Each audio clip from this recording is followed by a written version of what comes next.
Politics is at the center of every meeting you are seeing, especially when photos are shared. Development is not discussed in front of the cameras.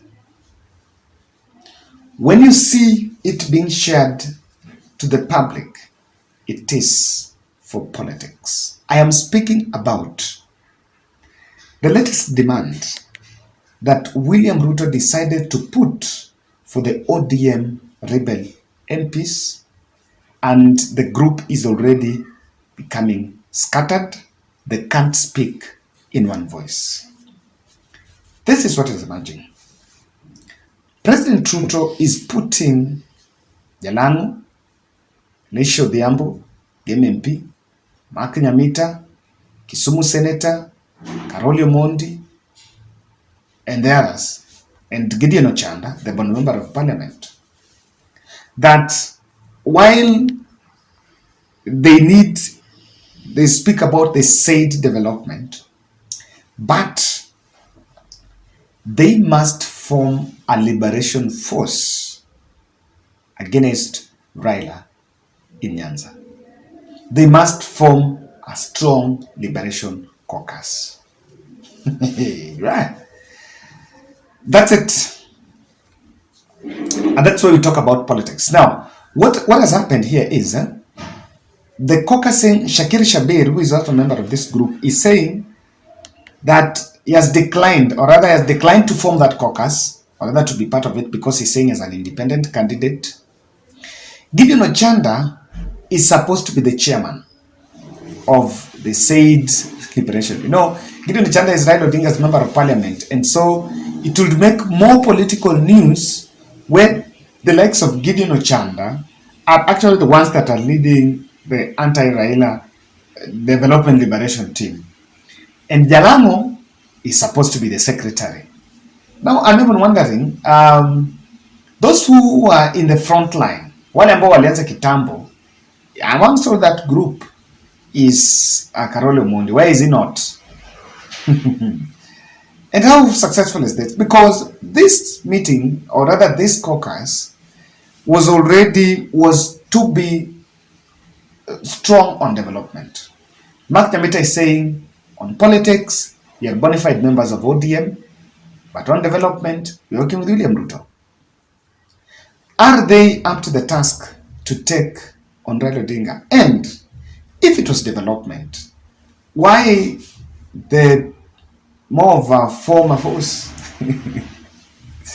You know, recently there was a newspaper article that I think it was from Nation, that the members of parliament that met William Ruto were offered some transport allowance around 100,000, and some even declined, and some had even tried to decline to take a photo, which I don't buy, but they lamented that amount was small, even though they were told that ingine itakuja in form of the development or so.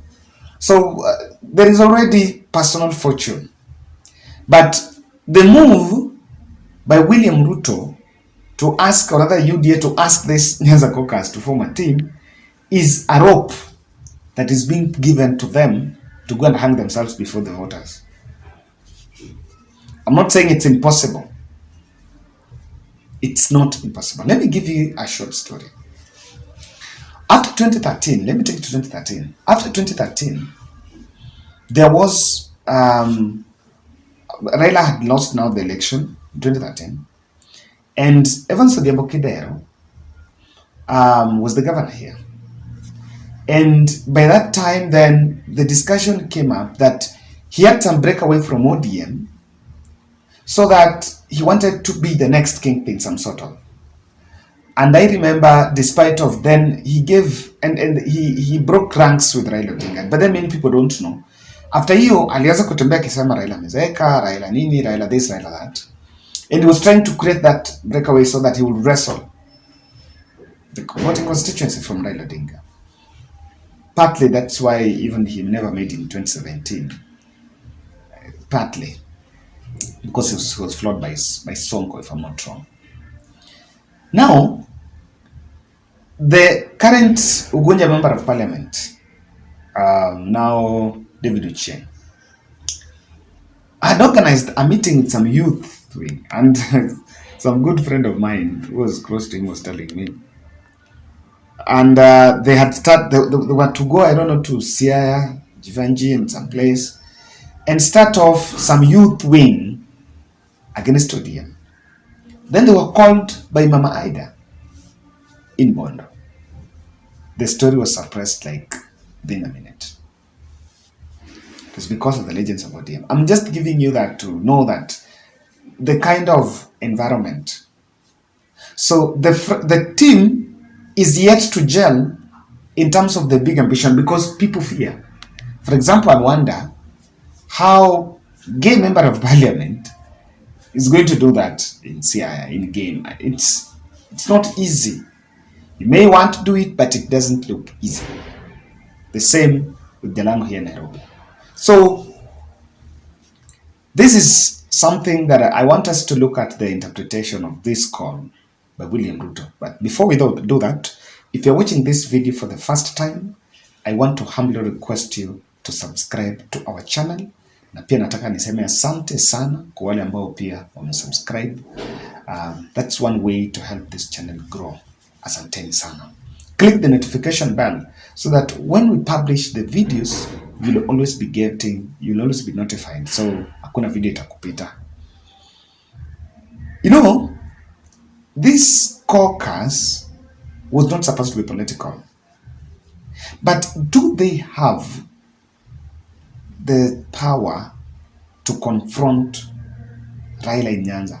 And let me tell you, it is not about confronting Raila, it is confronting Raila's voters. It's confronting Raila's voters. And I want just to put a disclaimer. There is a very narrow thinking, confined reasoning that Nyanza is discriminated, Nyanza is poor, Nyanza is what. I am not bragging. Lakini, go to Siaya. I am not bragging, but go to Siaya. Devolution, it may not have worked per se fully, but it has been a big savior. Now, in my constituency, in my ward, where we come with Piki Ponki Willie Sotieno, I can tell you things have changed. Things have totally changed. Now, we have tractors. Orengo has bought tractors. You pay 2,000, unalimiwa heka yako, unapewa seeds free. Now, mimi nikitoka Nairobi, if I am driving, I will drive to the gate. Yes, that's it. Tatoka hapa, shikingia, remke, hadi kwa gate. So this confined story, oh, there is no development, that is what was done. It can't be done fully. If Nyanza is developed, is not developed, then what will the people of Samburu say? You can't even compare Nyanza with Kilifi. That's they say, that's the truth. Compare Nyanza with the truth. Even though it can't be as to the standard of the areas that have produced presidents.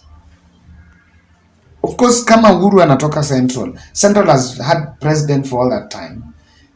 There is no region that will rival them in terms of projects in those areas. You cannot rival them. Not even Nyanza, even Rift in other areas. You cannot compare. But the confined thinking that Nyanza is poor. Mnadanganywa. Hiyo ilisha bana. Hiyo ilisha. Ani. Now, the movement is supposed to be a liberation movement against ODM. Now bent on development so that it rivals the anti-Ruto illegitimacy rallies.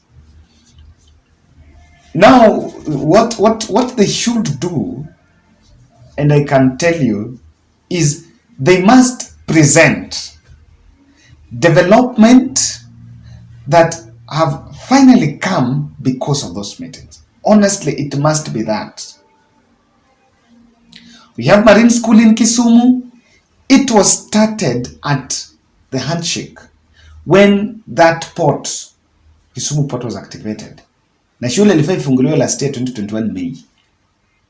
It's just now building capacity, just some value addition in the structures. But it started. All these roads that we are saying completed, they all are budgeted. It started with the former President Uhuru Kenyatta. And we've had leaders before. You must, and Ruto must just do this. Give these people these developments kwa mkono wapeleke ionekana seme hii ni commissioned by Game NP and after meeting Uhuru Kenyatta. You must, after meeting Ruto, you must pinpoint it. But with the current cry about the economy, is it even available? This group must bring in the tangible. I also see calls for them to push for Raila exit, which is a tall order. Let me ask a question as I finish. Where is MDG, David Ochieng? Where is David Ochieng? Because Eli Dongalo and the interior PS have been meeting these members and trying to tag along some of these events. And then there are people who are in UDA. The other Nyanza leader who is from UDA and is not, who is also in Kenya Kwanza and from Nyanza and was a very strong supporter of William Ruto, is David Ochieng. But David Ochieng is not caucusing with this group. So what exactly is playing out? Do you think there is something that David Ochieng has realized in UDA that the new development angels are yet to grasp? Do you think? Let's meet in the next.